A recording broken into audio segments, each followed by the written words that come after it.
Hello, and thanks for joining us for our special Chicago Tonight coverage of the Democratic National Convention.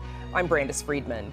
Democrats wrap up their week-long party tonight with Kamala Harris taking the stage to accept her nomination for president.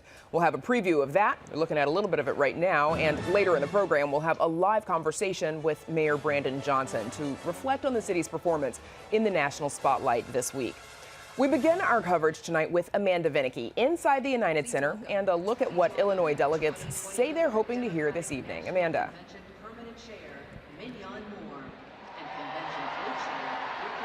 Yes, Brandis, as you noted, things are getting underway literally right now because for the second time, Democrats are trying to elect a woman to the White House instead of Republican Donald Trump. And tonight, delegates who've been in Chicago since Monday are going to be hearing from their joyful warrior, Vice President Kamala Harris. She's going to fire us up. She is going to assure us. And I think that's what it is, that she has got to the heart and soul of people. Thank you, Madam Chair. Highland Park Mayor Nancy Rotering is a Kamala OG, as in original backer. She was a slated delegate for Harris's first short-lived presidential campaign. The OGs love Kamala. Having watched her as an attorney general in California was when I was running for attorney general. I felt a camaraderie with her. When she moved to the Senate, she was just doing great things. As Senator Durbin mentioned earlier this morning on the Judiciary Committee, she's just bright and she's authentic. She gets it done. Rotering and other Illinois OGs got together early this week for what Rotering called a celebration. She says that Harris's time is overdue. You know, as mayor, Rotering was walking in that 2022 Independence Day parade that was cut short by a deadly mass shooting. Rotering says that if Harris and Democrats win in November, they need to take action on gun violence. A ban on combat-style weapons, background checks, digital registration. She says that there is a lot of action that could be taken, but she says really what it comes down to is the federal government leading a coordinated approach. I also spoke with head of Cook County Democratic Party, Toni Preckwinkle, who also leads the county board, and she says that Republicans, largely due to violence, have wrongly made Chicago their whipping boy. She says under a President Harris, she believes that Chicago and Cook County will be treated fairly again. Kamala Harris has talked about the importance of building a supply of affordable housing, that many of our families are struggling to pay their rent or are looking toward home ownership and finding that out of reach. So that's a really important initiative. And, you know, investing more in public education across the country. I'm a teacher. And, you know, especially in a city like Chicago where our public schools have been underfunded for as long as I've lived here. There's next to no doubt that Harris is going to win in Illinois, and Preckwinkle says already the party is organizing, sending volunteers to battleground states like Wisconsin in an effort to get Harris elected. This is going to be the first time that Illinois' youngest delegate, that's 19-year-old Claire Sakowitz, she is a college student originally from the suburbs, is going to be voting for anyone, and she says that she is excited that her first ballot will be cast for Harris. I've never really seen myself represented in that way before, and I heard this quote the other day. It was, be the representation you wish you had when you were younger, and I see that in Kamala Harris right now, and I hope that I can be that for someone later in my life and later in my career. Now, before Harris, we are going to be hearing as well from Illinois Congressman Raja Krishnamurthy, and then also from a former Illinois Congressman, Republican Adam Kinzinger, who has tweeted, and he says that really he believes that this is about taking down Trump, and he is going to speak to what he says is the former president's cowardice. There's also, by the way, a lot of hype about who, as in previous nights, might be making a surprise guest appearance, and might that be Beyonce? I don't know. Back to you, Brandis. We'll have to find out, Amanda. Looking forward to it. We'll see you later on. Now we go to Heather Cherone. She's outside Wintrust Arena near McCormick Place with Chicago Mayor Brandon Johnson. Heather. Brandis, I'm here with Mayor Johnson. Mayor Johnson, you said you wanted this convention to rewrite Chicago's narrative. Has it? Well, thank you, first of all, for being here. And I'm so grateful to all the Chicagoans who showed up for the world. Look, I promised a safe, vibrant, exciting convention, and that's what we delivered for the people of Chicago. And it's a true testament to who we really are and why we are the center of attention. We are also the global capital of the world, and the entire world got a chance to fall in love again with Chicago. Superintendent Larry Snelling said he was incredibly proud of the way the police officers handled the protest and that it was evidence of a police department transformed. Did they pass the test this convention posed to CPD? They most certainly did. You know, when I selected Superintendent Snelling to run our police department, I knew exactly who and what we were getting. Someone who's compassionate, collaborative, and competent. The training that our brave women and men have gone through in order to really produce constitutional policing is a true example of how we protect the First Amendment rights, but that we also ensure that the value of protests is also protected. And our law enforcement, I couldn't be more proud of how the Chicago Police Department responded in this moment. Many of the protests centered on the war in Gaza. You were the first mayor of a major American city to call for a ceasefire, and you told Mother Jones this week that Israel's conduct in that war is genocidal. Are you concerned that those comments have opened a breach with parts of Chicago's Jewish community and your administration? Well, keep in mind that I was also the first mayor, and we were the first major city to condemn the acts of terror. Look, what Hamas has done and the terror that it has caused across the globe, and particularly against the Israeli people, we've condemned it in very certain emphatic terms. And we're also the city that has called for the releasing of the hostages right now and a permanent ceasefire. Look, I'm a part of a political party that can condemn acts of terror, call for the releasing of hostages, and call for peace. I believe that actually speaks to what Americans want. It's really what the globe want. We want an end to these wars that are causing so much devastation around the globe. And that is the creed that this city has imbibed since its inception, quite frankly, right? This is the place where Dr. King made it very clear. If we can do it right in Chicago, we can do it anywhere else in the world. And much like we had a generation ago respond to a crisis, this generation is doing it in a very emphatic way, and it really speaks to our balanced approach, again, of condemning hate, condemning the acts of terror, and also calling for peace.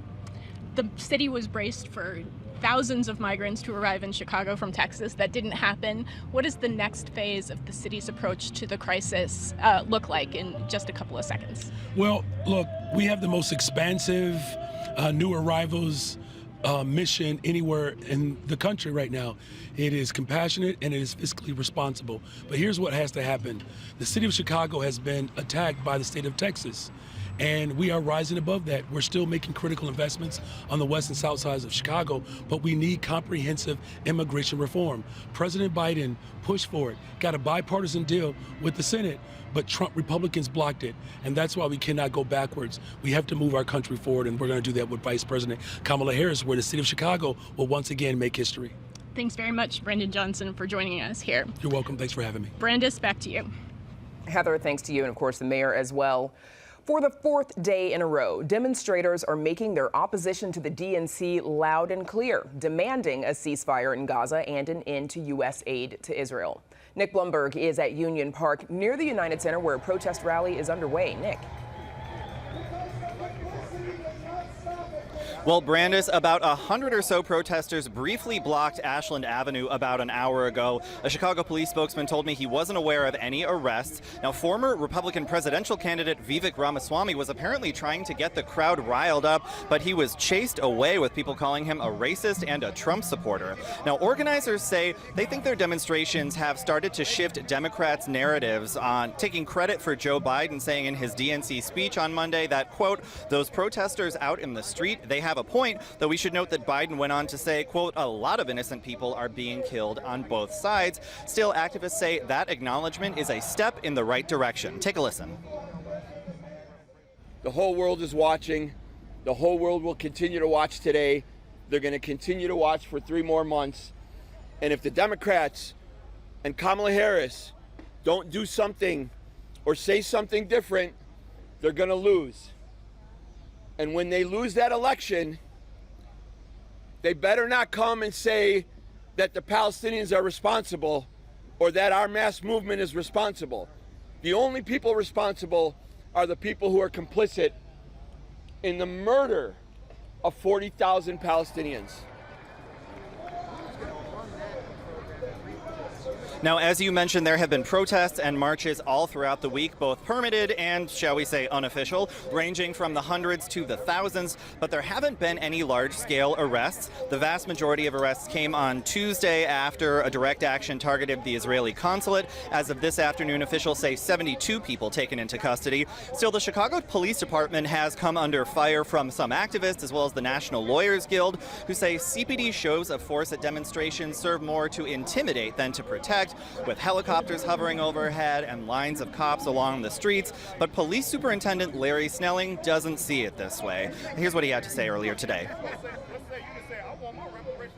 We understand how people feel at times, but we can't change our posture because we're worried about hurting individual feelings. What we want to do is get people to understand that we're out there for their safety. And I do believe that that was proven. Now, they may feel like it was intimidating because they saw so many officers, and that can be intimidating to anybody. But the way that the officers responded is proof that because they didn't stop anyone from protesting or exercising their First Amendment rights. So it's proof that our officers were out there for protection.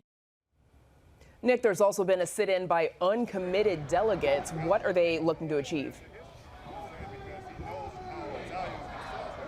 That's right. They are holding back their support for Kamala Harris and Tim Walz until there's a ceasefire in Gaza. They're also demanding to have a Palestinian speaker on the DNC stage tonight. Members of the Illinois congressional delegation have lent their support to the cause, including Representatives Delia Ramirez and Chuy Garcia. And here's what State Democratic Party Chair Lisa Hernandez had to say earlier today.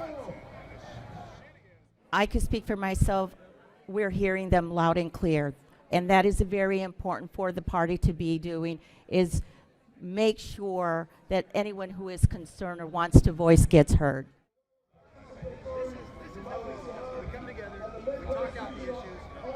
Now, we just got the official DNC speaker lineup just after 5 o'clock, and there doesn't appear to be anyone who meets the sit-in's demands. As for the rally that's happening behind me, they're set to march to the United Center at 6:30. Brandis. All right, Nick Blumberg, thanks so much. Now, with more analysis of the convention so far and a look ahead to tonight, we're joined in studio by Santita Jackson, a political commentator and host of the Santita Jackson Show. Santita also attended Howard University with Kamala Harris. And State Representative Travis Weaver, a Republican from Peoria. Thanks to the both of you for joining us. So tonight's the big finish, right? What have you made of this convention so far? Santita, I'll start with you, please. And I attended Whitney Young with the First Lady. The First Lady, former First Lady Michelle Obama. That's right. So you know them all. Well, I do, and I'm excited about what I've seen them, who I've seen them become. I think that's a wonderful American story. But what I expect to hear tonight is a Kamala Harris who's going to be supportive of family. She's someone who's focused on maternal mortality. She's looking at home ownership. She's looking at a lot of issues that are bedeviling American families today. And so I'm looking forward to hearing that, and I want to hear more. I would love to see what she's going to say about ceasefire. I want to see more balance there, because that is a crisis that we have to shut down. We need to have justice for Palestinians. We need to have security for Israelis, and I think that that can happen. And I believe that she has the inclination to do it. But what we in the activist community are going to have to do is help her help us. Representative Weaver, your thoughts so far on the convention? It's been an interesting week, there's no doubt about it. Actually, I think my mother said it best, though. She said that it seems like the Democrats have Hollywood and the Republicans have math. And so when we look at the speakers this week, we may perhaps see Beyonce this evening, we saw Steve Kerr, we saw Spike Lee. It's exciting, there's a lot to see, but it seems kind of like Hollywood. But when you look at, I think, the Republican platform, it's more about math. It's about shutting down the border, growing the economy, growing jobs. And I really think at the end of the day, that's what people want from their government. Santita, part of the convention, it's to reach out to undecided voters. We've heard a little bit of that, right? We heard Oprah calling on independents last night. Do you think the Democrats have done a good job this week so far of messaging and maybe swaying some of those undecided voters? I do, but if I may say, with all due respect, I think it is mathematical to be compassionate to people. The child tax credit is very important. And I think you can walk and chew bubble gum at the same time. I think we can have an exciting convention, and I think we can also have a convention in which we push humane values. I think that we both want the same things. We just have different ways of getting there, to be fair. And we've got 30 seconds, Representative Weaver. I'll let you respond. Yeah, so for this evening, I'd love to see, I think, 2 questions from Vice President Harris. I have a how and a who question. Who is she? It's been over a month now since she's become the Democrat nominee. We still have seen no press conferences from her. She has not answered the hard questions. And how is she going to govern? She has governed on an open border. She says she won't. She has said she's against fracking. She says she's not anymore. So I think there's still a lot of questions that people are asking of who is Kamala Harris? How is she going to govern? We still haven't had those answers yet. My hope is that tonight we will. My suspicion is that we won't. All right, we've got a long night ahead, everybody, and we'll see whose questions get answered. Thanks to Santita Jackson, Travis Weaver. We're going to hear from both of you in a little bit as well again. There has been a lot of talk about Kamala Harris and her identity, both as an Indian American and a Black American. Our Joanna Hernandez spoke with some Chicagoans to get further insight. Joanna. Brandis, Kamala Harris' presidential bid has already been a whirlwind. It's been just over a month since Joe Biden dropped out of the race and Harris was catapulted to the forefront. If she beats Donald Trump in November, she'll be the first woman in the Oval Office, and the first person with Jamaican ancestry, and the first person of South Asian descent. Her historic candidacy is not lost on the people who see themselves in her. It's not so much the fact that she's South Asian American. To us, is her message, what she signifies. Shireen Ahmad is a director of Chicago's South Asia Institute. She hopes Harris can provide greater representation for the broad community. One of the things that we've often said is that they associate us with Bollywood and butter chicken. But there's so much more to our South Asian community. Harris is the daughter of immigrants. Her mom moved from India in the 1950s, while her father immigrated from Jamaica in 1961. Together, we will build what Kamala Harris represents and reflects the best of us. She represents a spirit of excellence, one where we take pride in knowing that she is one of our own. Lester Barkley is the honorary Jamaican consulate of Chicago and says he's excited for the prospect of a president with Jamaican heritage. I believe that our ancestors are smiling, saying, "Good job, we're proud of you, you're Jamaican." We are the majority. And so the fact that we are not reflected in the most senior positions of power and influence has nothing to do with ability, aspiration, or ambition. It has everything to do with access. Erin Gallagher started Hype Women for Harris shortly after Harris became the Democratic nominee. She, among others, are galvanizing women to put the first woman in the White House this fall. I feel it is my responsibility every day to use whatever privilege and platform I have to push this forward. And all of the people who push back on us and say, you only want this because she's a woman. Yeah, we do want it because she's a woman. That's one of 500 reasons that we want it. Kamala Harris would not be where she is, and she's recognized it and even mentioned it, without standing on shoulders of people like my great-grandmother who fought for women to have the right to vote. Michelle Duster is an educator and historian who has direct connection to a woman who advanced the political landscape. Her great-grandmother is suffragist and Chicago icon Ida B. Wells. Duster says she's proud to back the Harris-Wells ticket. To have a woman and obviously a person of color, both in one person, to be the nominee is amazing. And I hope that people really do understand how far we've come as a country and what it took for Kamala to be where she is. And of course, all eyes will be on Harris, and she is set to close tonight's DNC. Brandis, back to you. Joanna, thank you. After this quick break, we check back in with Amanda Vinicky at the United Center with a member of Illinois' congressional delegation. Chicago Tonight is made possible in part by the Alexandra and John Nichols family, the Jim and Kay Mabee family, the Polk Brothers Foundation, and the support of these donors.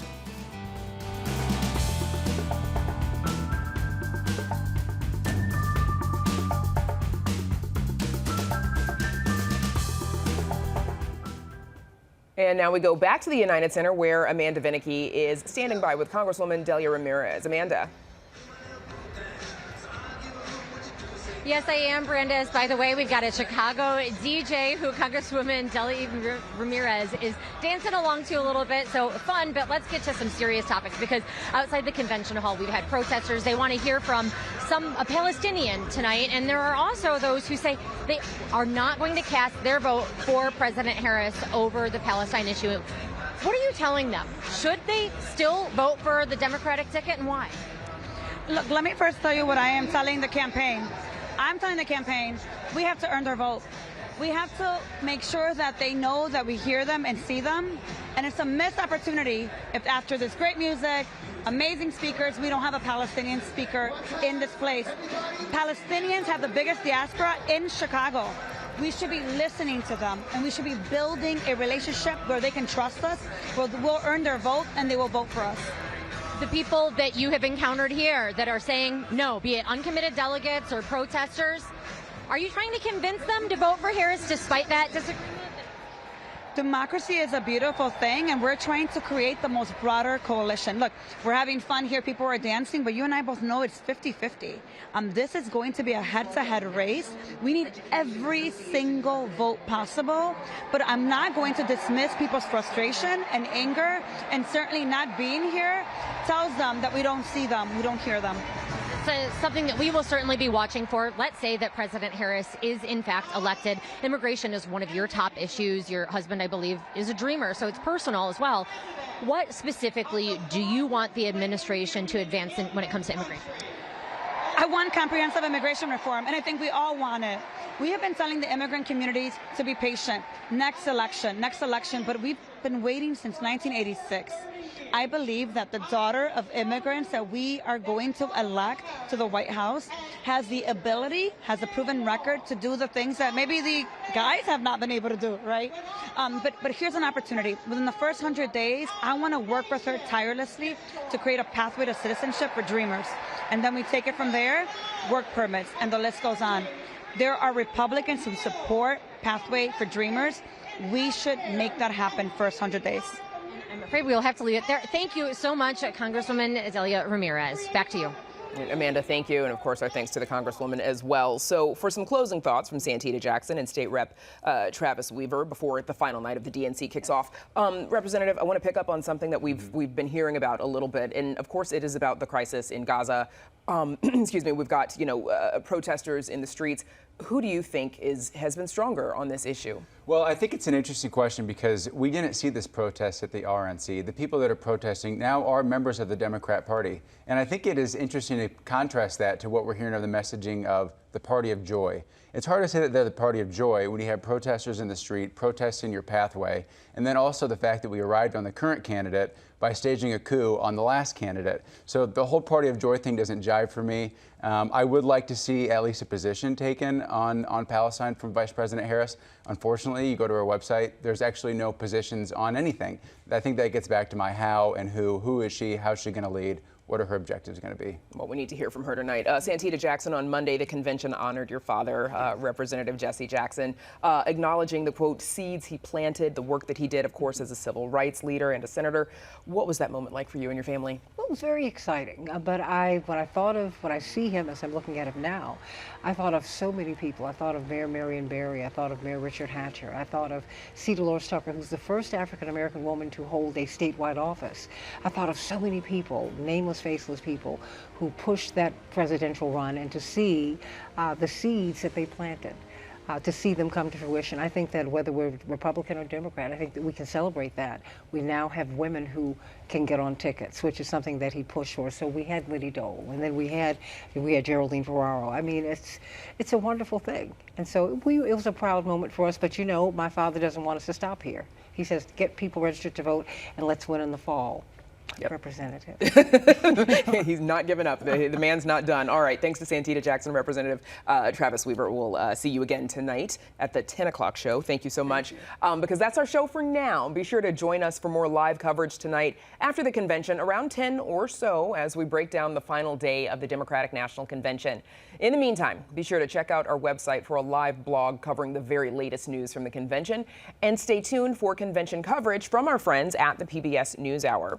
Now, for all of us here at Chicago Tonight, I'm Brandis Friedman. Thank you for watching. Stay healthy and safe, and we'll see you around 10.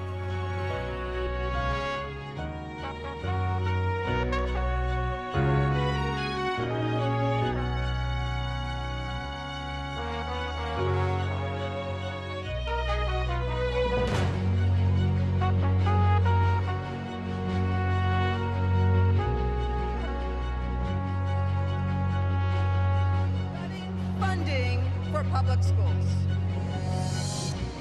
That means that being pro-family means we support access to good union jobs, affordable housing, healthcare, and higher education.